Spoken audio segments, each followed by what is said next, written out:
Detroit Lions fans, Detroit Den 313 back with another episode. Before we get going, you know what to do. Bang that subscribe button, man. We're trying to grow this channel. It's been growing tremendously, almost at 9,000, man. 10K, we said it, man. 10K, we're doing it again. We're going to have some giveaways. We're going to go crazy. It's going to be bigger than the last one. I think we gave away, what was it, 6 things last time? Yeah, we Six? gave away like $750 worth of Lion stuff just to Oh, throw that out there. So yeah, oh, ouch, yeah. yeah. Damn. That hurts to remember. But yeah. So 10K, man, it's gonna be bigger. We said it's gonna be bigger, so we'll make sure we take care of you guys. But yeah, Steve, today what we getting into?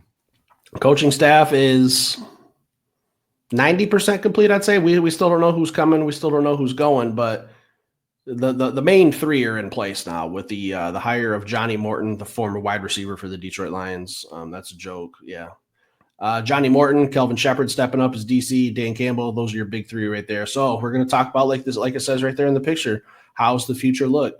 This is a Detroit Lions team with a lot of aspirations. Look, we're supposed to be playing in the Super Bowl about 12 days from now. That's not the case. All right. That was the expectation at the beginning of the year. So we're not going to cry over spilled milk. We're looking forward to 2025, 2026, see what happens. So let's talk these new coaches. Well, how are you feeling? We kind of talked about Jonny Morton yesterday. Has your mind changed at all? Are you still locked in? How are you feeling today? Just a little bit of time to digest it, man. A lot of the times we get on here and we give our true blue emotions on how we feel right after stuff happens. You know what I mean? So, not sometimes it means that things might change a little bit. I haven't changed on it. And a lot of people put this in the comments, so I want to speak to it. Is it in Brad and Dan that we trust? Yeah, of course it is. Of course it is. But are all humans fallible? Yes. Nobody gets it right every single time, all the time, or whatever. Mistakes have already been made by Brad and Dan, right? They just haven't been any catastrophic mistakes. You know what I mean? So nobody's perfect. Nobody's going to do it right every time. And then everybody's entitled to their opinions, man. So let's not freak out and go too crazy about anybody's opinion or anybody's takes or whatever. So but that said, I'm still sitting pretty much in the same boat. I think that he should be solid, man. He's got a ton of experience. He's got connections to a lot of really, really good coaches. Specifically, Coach Morton just coming from 2 seasons with Sean Payton. You know that Coach Campbell and Coach Payton have a history, and Coach Payton, he's a guy that's proven that he can get it done in this NFL. They just got done getting it done with the rookie quarterback, man. So you would think coming in with a veteran quarterback who has all of the pieces, you should be able to have a successful offense. So am I worried about them being successful?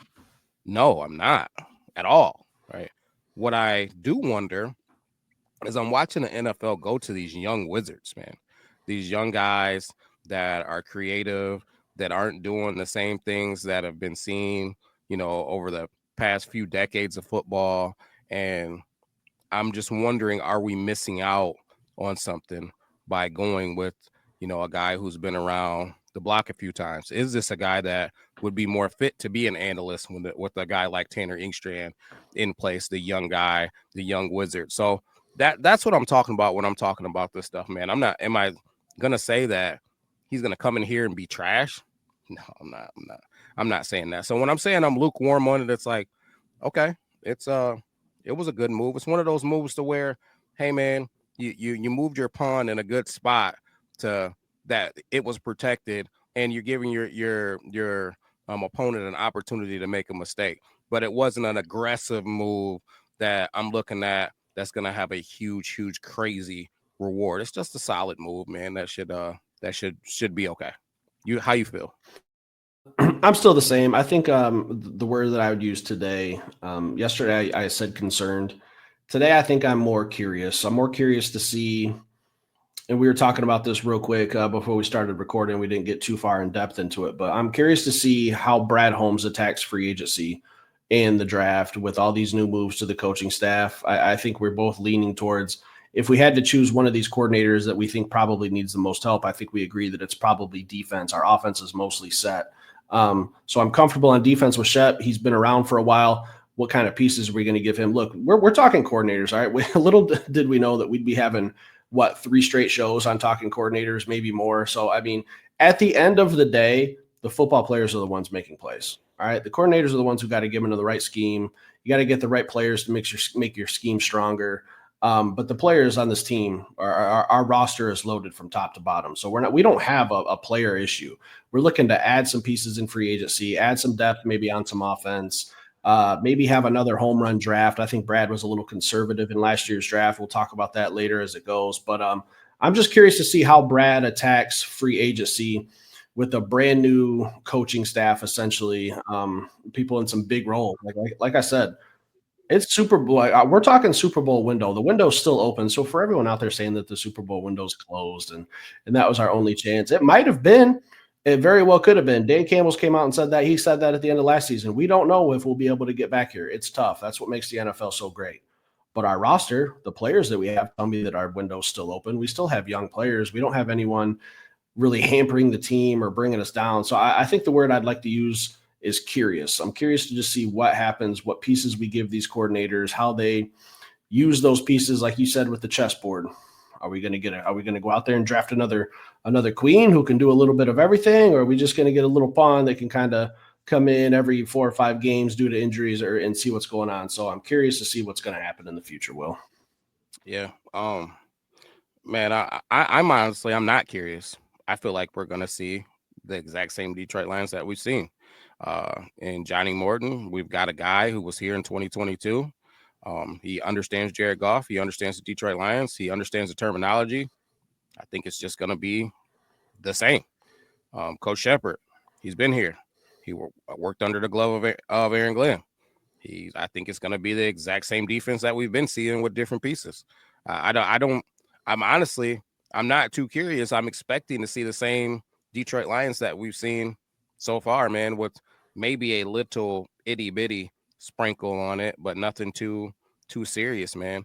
I'm more at this point, now that we've decided what we've decided, I think that it's really just shown us what Brad Holmes and Dan Campbell believe, and truly is they're on the right path. They're doing the right things. And if we stay healthy, we probably win a Super Bowl. I think that's truly what they believe. So they're saying, hey, listen, guys, we got this thing pretty much figured out. We're not going to change anything. You guys poached a few of our guys, to be expected. I'm going to hire some of the trusted few, right? The guys from my tree, him and Coach Morton have a history. Obviously Coach Shepard and him have a history, so they kept it in the nest and they're trying to push this thing forward the way that it has been. So I don't know. I don't know. I just have zero curiosity. I'm expecting to see the same Detroit Lions that we've been seeing, which is, it's good, man. That's 15 wins in the regular season. That's number 1 seed. That's good. It's just, can we get over those humps, man? So next season, I'm expecting to see similar offense, similar defense. Hopefully we stay healthier is really the bottom line. And Coach Shep gets a few more pieces. I'm expecting that, not giving up too much sauce, man, but I'm expecting for a few defenders to be drafted in this draft coming up. Would you say the same, or are you thinking it's going to be spread out? First and foremost, are you saying that we're going to give Kindle Vildor a 6-year contract extension? I mean, I'm saying we should. He's the best corner in the league. All right, that's enough. We've talked about some draft prospects, and I would say I probably have about 50 names down on my sheet that I'm going to start diving into here slowly after the Super Bowl. I can't get into draft stuff yet. There's still plenty of stuff to talk about with the Detroit Lions and possibilities and all the rumors floating around. So we got some time before we get into that. But I would say out of the 50, off the top of my head, I'd say probably 47 of them are defensive players. All right. There's a couple offensive guys that really intrigue me. Some offensive linemen, mostly some interior guys, but mostly I would say my list is pretty heavy on the defensive front, William. That front seven is pretty loaded out of my 50 guys. It's I love defense. I love to see guys get after the passer. That's probably my favorite thing to watch is pass rushers. So I'm always going to lean a little bit towards that side. I think I can speak a little bit better on it than I can some other positions. So that's where I kind of try to focus my strengths personally, and that's what I like to watch. So we're going to get into that. But let me ask you a question. With this new hire, how much pressure do you think is on Jared Goff now that we have Jonny Morton in place? No pressure. Zero pressure. Honestly, I think that Jared Goff boils down to Super Bowls now. That's it. Like, what else? And when we get, I want to clear this up too. Like maybe we call this the clear up episode, man. I want to clear this up too with Jared Goff. Nobody is saying that Jared Goff is terrible or he's the worst quarterback in the world. Or I feel like if you say anything negative about Jared Goff, it's either one end of the coin, like or one end of the spectrum. Two different extremes. Some people. Yeah, you got people talking about cut him, release him, kick him off the team. He's the worst quarterback ever in the comments. And then you got the people that are saying, why would you ever question Jared Goff? He's the best quarterback in the world. Look at these numbers. Look at this and look at that. Guys, listen, when you're talking about an elite level quarterback, you're talking about Super Bowls. Elite is Super Bowls to me, right? Or being in and around the Super Bowl, right? So that's just the bottom line. And then if you're going to be an elite quarterback and lose, you have to lose to another elite quarterback if you're going to be elite. Now, if you're elite, if you're Josh Allen and you lose to Patrick Mahomes, okay. If you're Jared Goff and you lose to a rookie, there's some things to be talked about. And yeah, you can say all of the things. You can say, hey, man, the defense wasn't this and that and blah, blah, blah, blah. I get it. I understand it. But we're not talking about one season, one situation. We're talking about from the Rams to the Lions, every season, what has the situations been? And are you the type of person that can go make that play? By go make that play, when it's that moment where something has to happen, can you make it happen better than the guy that you're across from or guys? That's the bottom line. Or get yourself into a position where those situations don't happen, right? Those are the bottom line. So Jared Goff is a good ass freaking quarterback. There's no questions about that. He's a top 10 quarterback. This top 5 stuff, hey, like I would say he's probably a single digit, maybe top 9, top 8, or whatever.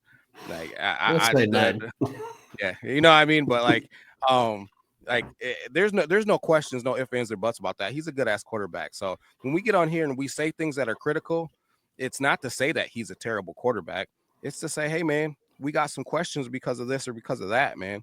So that's all. I just wanted to clarify that Jared Goff is a good quarterback, guys. Me and Steve it's okay to speak for Steve and say that you think Jared Goff is a good quarterback. I'll let you finish, William, and then I'll say my piece. All right, that's fair. That's fair. So, but just going on to say, it boils down to now you have to win a Super Bowl now. That's what we're trying to do. We're not trying to be the MVP. We're not trying to win 15 games. Steve, I would say this. I would be over the moon if we were a 9-7 wild card team that went on to win the Super Bowl. I would be way happier than 15-2 and going home in the first round. Even though it was the second round of the playoffs, it was really our first game. Yeah, you know what I mean? So, like, it's about winning the Super Bowl now. And when we're asking the questions, we're asking, can he beat the quarterbacks that he has to go through and the teams that he has to go to win a Super Bowl? It's been said multiple times by great analysts and great NFL coaches that, and I piggyback this, a lot of times who wins football games boils down to what team had the better quarterback on their team, which quarterback performed better. When we went against the Washington Commanders, say what you want, Jaden Daniels performed better. I don't like it. I don't like saying it, but he did. He performed better. Hey, Josh Allen and Patrick Mahomes. Patrick Mahomes performed better, right? You can say what you want about the referees and conspiracies and all of this stuff. This Mahomes guy figures out a way to make the plays, man. So the bottom line is, in Jared Goff, do we have a guy that can make a run to perform better than these guys that he's going to have to go up against is the question. And that's a worry of mine right now, still to this day. Steve, I'll turn it over to you. William, here's my challenge. All right, I put this out. I'm gonna keep putting it out because people keep avoiding the question. What better of a situation could I have put Jared Goff in this past season to make him successful? All right. He had the number 1 offensive coordinator that's been sought after for years, number 1 offensive line, the best running back duo, All-pro wide receiver, a Pro Bowl wide receiver, a good star tight end in Sam Laporta. He had everything around him to be successful. He went out there against Washington and shit the bed. He crapped it. He poo-pooed all over himself, William. It was ugly to watch. It was terrible. It wasn't and like he never rebounded or bounced back. Like he just made bad play after bad play. It was a bad time for him to have his worst game. I said the same thing about Josh Reynolds and some other guys against San Francisco the year before. Like, what more of a situation can I put Jared Goff in? Because now we're talking about a new offensive coordinator. So that's the question. Is Jonny Morton the guy that's going to get Jared Goff over the hump? Because I just gave him everything he needed last season. He went out. He didn't even play against Jane Daniels. He went against the Washington Commanders defense, who wasn't good. There's no stars on that Washington Commanders defense. They were the 30th ranked rush defense. They can't get after the passer. They don't really force turnovers all season until they play the Detroit Lions. Jared Goff went out there, gave them 5 extra possessions. We didn't fumble on an Amon-Ra St. Brown out route where he tries to cut up field and the ball gets punched loose. No, we fumbled it on a strip sack where he held the ball too long. We should have ran it. I understand. I've heard it 1,000 times and I agree. And then he had 3 of the worst passes I've ever seen. And I get it. The one with J-Mo should have helped him a little bit, but Mikey Sanders still made a good play. And it was points taken off the board in the end zone. Jared Goff, what more can I do for you? Now we're kind of going into a new offensive regime, possibly with Jonny Morton. I don't know if you're ever going to be in the same situation. I'd love to go 15-2 every year. I don't want to lose in the first round of the playoffs, though. Like you said, I'd rather go 8-9 and squeak in and get a wild card team with a losing record. Are we going to go on a run and make a real shot at this thing? I don't know. Well, that's the question, but nobody can answer that. What better position could I put Jared Goff in than he was in this past season? He had everything handed to him. He had everything at his disposal, and he went out against a wild card team that squeaked in with a rookie quarterback, a bad defense, a team that's supposed to be rebuilding, and had his absolute worst game of the season at home with a week of rest. I can't give him much more, William. I don't know what I have to give him to get us over that hump. So when people say, "Oh, you're a Goff hater," no, I've actually been on Jared Goff's fandom for quite a while. Answer the question: what more does he need to be successful and get us to a Super Bowl? Because I can't think of anything. I don't know. It's frustrating. A defense that doesn't give up any points, because that's what people are. And absolutely, the defense didn't play complimentary football, but when I'm constantly going out there at the 50-yard line or the 20-yard line or put in shitty spots, it sucks as a defense too. And I know that they're not ever going to use that as an excuse. And I listened to Aaron Glad's comment, or I think it was an interview he did. I can't remember where it was. I wish I could remember, but he was talking about that. You know, when our offense turns the ball over, I tell my guys on defense, good, more spotlight for you guys, more chances for you guys to go out there and make a play. So I know they're not using that as an excuse. And yeah, the defense, if we could have got a couple stops here and there, absolutely, it'd be a different game. But when we're giving 4 or 5 extra possessions to them for free and we're not forcing punts, it was just a recipe for disaster. So I don't know. We're moving on. Time to move on to 2025, William. I'm done speaking about it. I get it. Last thing I'll say on it is this, though, because that's what people are going to say. It was a defense. But that first fumble was us going up 2 scores. Yeah. That was the difference between us going up 2 scores or not, because it was inside of their territory. We're on our way to go march it in, and then that fumble happened. So whether or not the defense played well, Jared Goff didn't play well. That's not in question. That's not in question. You know, if he would have had a great game and then, you know, the defense just gave up too many points and it was just a shootout and we, you know, ended up losing the game 43-45. Okay. Right. But people are saying, hey, man, he put up 31 points. The, you know, defense shouldn't be giving up that many points. And that's what people turn the narrative to, and which is fine. It's, you know, people can turn a narrative into whatever they want to turn a narrative up to, man. And, you know, what you believe is what you believe. But what I believe is he didn't play well. And if you're going to be that guy, you got to play well in those moments. It's just plain and simple. So I don't know, man. Just wanted to kind of clear that up with the Jared Goff situation, but back on this coaching situation, Coach Shep, I like the way that he sounds and he talks in front of the guys, man. I feel like he's a leader, and man, super excited about it. Coach Morton, don't know a lot about him, but it's in Brad and Dan that I trust. Tanner Inkstrand spoke highly about him and said that he helped him out tremendously while he was here. The only downside is that, in my opinion, is this.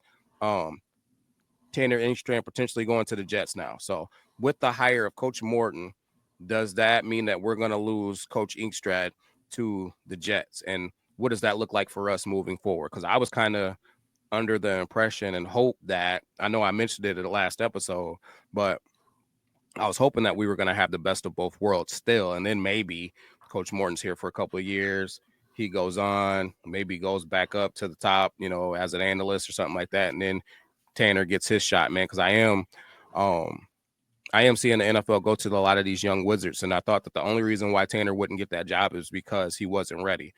Him potentially going to the Jets lets me know that he is ready, and then maybe they just thought that Coach Morton was a better fit or a senior fit or whatever, for whatever the case may be. Or it makes me question this. Is there some dissension going on? Did Tanner say, hey man, I wanted that job, you're not going to give it to me, I'm going to go get it somewhere else? I just wonder what's going on in those rooms, what those situations are. I mentioned the same thing with Coach Shep. If we brought somebody in, would Coach Shep potentially leave and maybe go to the Jets or somewhere else to pursue his goals of being a DC? So I don't know, man. I wonder. I hate to lose great coaches. I know it's a part of having a great team and a great organization. So, it's I'm not going to lose sleep about it, but I do wonder those things, because if I go and watch Coach Ingstrad go over to the Jets and he turns out to be phenomenal, I'm gonna be kicking myself like, man, we could have had him, over on our staff. Yeah, I think we've been saying this for a while. Like, people are starting to copy the Detroit Lions way. Like, hey, how did the Detroit Lions go from 3-13-1 to NFC championship to a 15-2 record? I need to start looking at this Detroit Lions team and try plucking pieces from it. Whatever pieces I can get. If there's a Tanner Ingstrad available, hey, you came from that Detroit Lions culture, I need to bring you in here and get any information I can. You came with Aaron Glenn. That's even more of a bonus. What can I take and get Tanner Ingstrad to the Jets if I'm the Jets owner, or if I'm Aaron Glenn? I need to get him here to kind of help me build this culture. So, yeah, I mean, it would suck to see him leave.